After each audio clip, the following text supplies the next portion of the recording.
Hi, ako si Emily.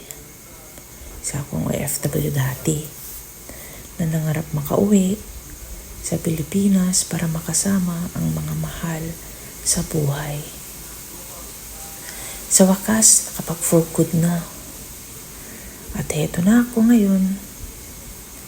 I am living the life I dream. Guys, pupunta kami ng Lawag at ipapa-experience natin sa mga batang to ang, ano yun? SM! Yay! Pupunta kami ng SM, guys. Kasi dito sa may Ilocos Sur, guys, walang SM dito.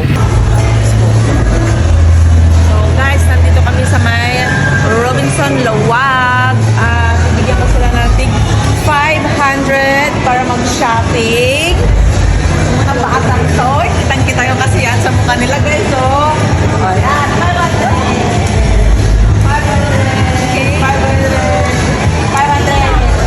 Daniel, anong nabili mo sa 500 sa Robinson? Pakita mo na. Cinnamon rolls, Toblerone, and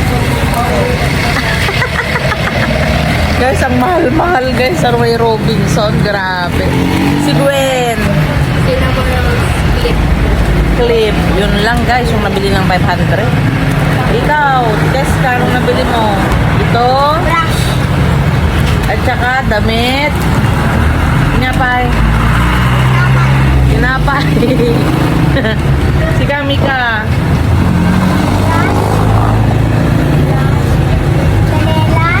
Canelas. Ganda. Yan yung nabili namin guys. Mahal sa may Robinson. Mahal lang ngayon yung mga bilihin.